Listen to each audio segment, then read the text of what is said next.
araw na naman po sa ating lahat. Luzon, Visayas at Mindanao. Good morning, everyone. At ang ganda ng pagdinilayan natin ngayon. Mark 10, 46 to 52. Pag sinabi mong kaawa-awa, sino ba yung mga kaawa-awa ngayon?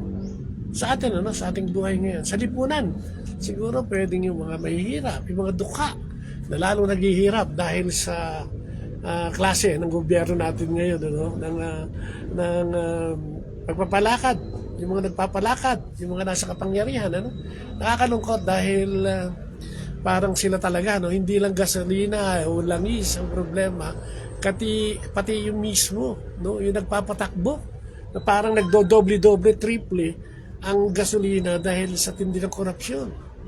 Kaawa-awa din itong mga namumuno na ito, na nakasisiguro tayo na sila'y sisingilin pagdating ng panahon, at yung sisingil sa kanila ay hindi na nila pwedeng pangatuwiran, o mga tuwiran, o iabogado ang sarili, o kumuha ng pinakamatinding abogado, sapagat ang huhusga ay yung nakakaalam ng lahat ng bagay mula noon hanggang ngayon, hanggang sa tayo ay tawagin niya. Yan mga kawawa.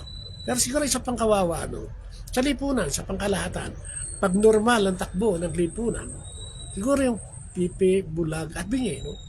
Ito yung mga outcast, kahit sa Amerika, kahit sa ibang bansa, outcast sila in the sense na hindi sila masyadong pinapansin o napapansin. Although ang gobyerno nila doon, sa mga first world country, ay first class ang serbisyong binibigay dito. Pero pag-usapan natin yung dito sa atin, katulad sa Ebanghelyo ngayon, si Bartimeus ay bulag ng isinilang at talagang gusto niyang makakita. Kaya siya nananalangin sa kanyang paglilimos sa isang pulubi na mamalimos sa may pintuan ng simbahan at umaasa sa abuloy ng mga dumadaan at naaawa sa kanya. At makikita mo na wala siyang inaasahang iba kung hindi ang kamay ng iba, ang bulsa ng iba. Pero sa kanyang pananalig at pananampalataya, at yung paghingi ng awa sa Diyos, ay dininig ang kanyang panalangin. Itong araw na ito ay dumaan si Jesus doon sa mismong kinatatayo ay kinaupuan niya. Narinig niya ito. At ano bang ginawa niya? Talagang napalundag siya. Tinapon ng kanyang balabal at sumigaw, Jesus, Jesus, anak ni David, anak ni David. Napikon nga yung mga alagad yung mga apostoles. Ang ingay nito. Ang palayasin nga yan, parang ganyan. Pero si Jesus, naririnig tayo talaga, naririnig niya talaga yung galing sa pusong awa o yung paghingi ng awa. Kaya sinabi niya, dalhin niyo siya dito. Parang sinabi niya, masyado kayong mga judgmental. Parang ganyan. Sounds familiar? Judgmental. So dinala sa kanya. At tinanong Jesus, sabi niya, gusto ko gumaling ako. Gusto ko pagalingin mo ako. At agad-agad, dahil sa awa, at sa pananalangin, na narinig niya sa bulag na ito, ay binigay niya o ginawad niya ang pagpapagaling. At muna niya nakakita ang taong ito at sumunod sa kanya. Bulag, pipi, at bingi. Madalas ganun tayo, Ang problema natin, tayo ay literal na nagbibingi-bingihan, nagbubulag-bulagan, at nagpipipipihan. Yung kailangan magsalita, hindi nagsasalita. Dahil sa takot, dahil sa mangyayari sa kanya, o kung ano ang dahilan. Pero hindi siya natakot sa Diyos. Bulag. Madalas nagbubulag-bulagan tayo sa paligid natin. Alam natin na mga taong ito ay may kailangan ng tulong. Pero dahil sa self-centeredness natin, o dahil sa sariling kapakanan ang inuuna at walang pakialam sa iba, nagkakaroon ng pagpapabaya. Bulag, pipi, bingi. Walang madinig kung hindi ang sarili lang. Katulad ngayon, di ba? Ang sitwasyon natin ngayon ay katawa-tawa. Ang gobyerno natin, mula sa mababang kapulungan hanggang sa mataas na kapulungan ng Senado, ay pinagtatawanan ng buong mundo. Parang mga bata, mga bingi, mga bulag. Hindi naman pipi, sobrang nga daldal Nagkakagulo. Lahat ng tao sumasawsaw. Lahat ng tao sumasakit ang ulo. Lahat ng tao may opinion. Lahat ng taong gustong mamuno. Kaya ang gulo. Di ba? Ano nga ba ang tunay na solusyon dito? Marahil katulad ng ginawa nung ni Bartimeus ngayon, siguro sumigaw tayo sa Panginoon ng saklolo. Tayong lahat, magsama-sama tayo sa pananalangin kasi wala naman tayong magagawa eh. Sa pagpapasya at sa tinatakbo ng pagpapasya nitong mga mambabatas na ito, no? Na walang ginawa kundi halughugin yung mga articles, yung mga kung ano-ano man yan, ano, yung mga impeachment articles o yung batas tungkol sa, di ba? Lahat ng batas, ang dami pala talagang ginawang batas. At karamihan dito ay para makapagpalusot. Di ba? Karamihan dito ay binabali nila. No? At tinitignan pinakamaliit na talata para baliin yung isang malaking issue ng anomalya. No? O dapat panagutin. Bulag. Nakakaawa. Mahirap na nga yung bansa natin, lalo pang naghihirap. At ang masama nito, yung mga nasa laylayan ang lalong sumisigaw ng parang laging pinupukpok ang mga daliri, hinahampas ang mga katawan katulad ni Kristo nung pahirapan siya, no? Scourging at the pillars, no? Kung saan siya nilatigo. Araw-araw ay nakakatikim ng paglatigo ang mga taong nasa kariton, mga taong walang maisip na kundi magnakaw na lang para kumain. Sino kaya ang may pananagutan ito? Samantalang ang binibigay ng Diyos sa atin sa araw-araw, sobra-sobra. Kaso, yung sobra na yun na mapunta dapat sa iba, ay kinukuha ng may sobra. No? Nakikita mo ng buong mundo'y pinakakain ng Diyos. Araw-araw, hindi nagkukulang. Pero dito sa Pilipinas, parang laging kulang. Walang sinasabi ang gobyerno kundi maghigpit ng sinturon, magtiis muna, maghigpit ng sinturon, wala tayong magagawa. Ano? No? Tao pa ba yung nakakausap natin? O isang hayop at demonyo na rin? No? Na nagtatago sa kasinungalingan niya. Mga politikong nangangako, napapako. Na ngayon na bisto talagang tuluyan na napakalaking skandalo na sila pala ang nagnanakaw. Kaya ang daming binabaha. Panginoon, tawagin natin ang Panginoon. Ano kaya ang pwedeng ihatol sa mga taong ganito? Ano kaya ang pwedeng gawin sa mga taong ito para magbago? Hindi naman lingid na nasa Biblia rin.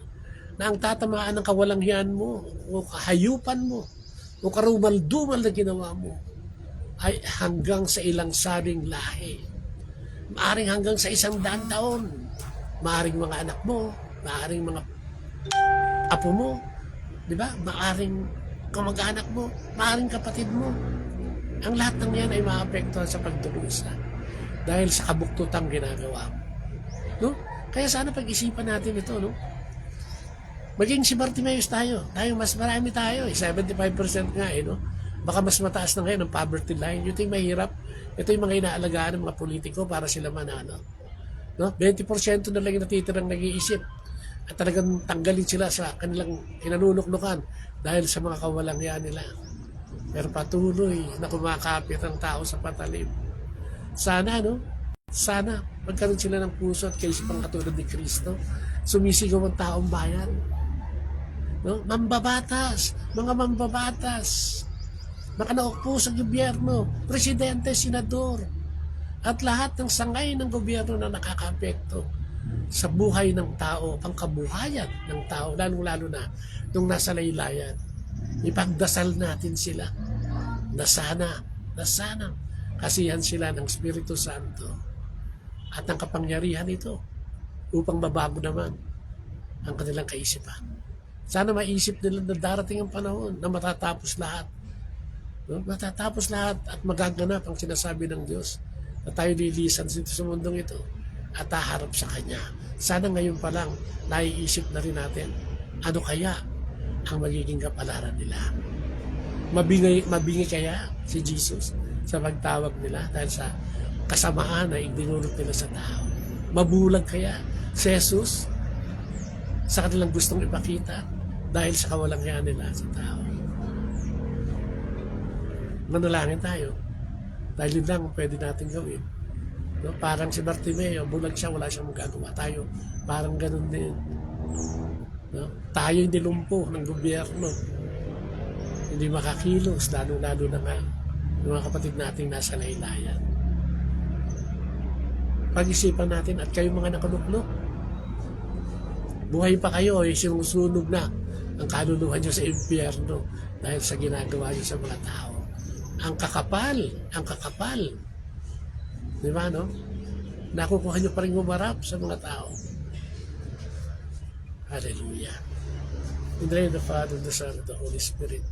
Amen. Panginoon, sa pangalan ni Jesus, kasama ng Espiritu Santo, sa ngalan ng Ama, dumadalangin kami sa Panginoon sa mga sandaling ito, na mga kabulagan para dun sa mga dapat makakita ay ibigay mo. Yung pagkabingi sa mga hindi makarinig ay ibigay mo.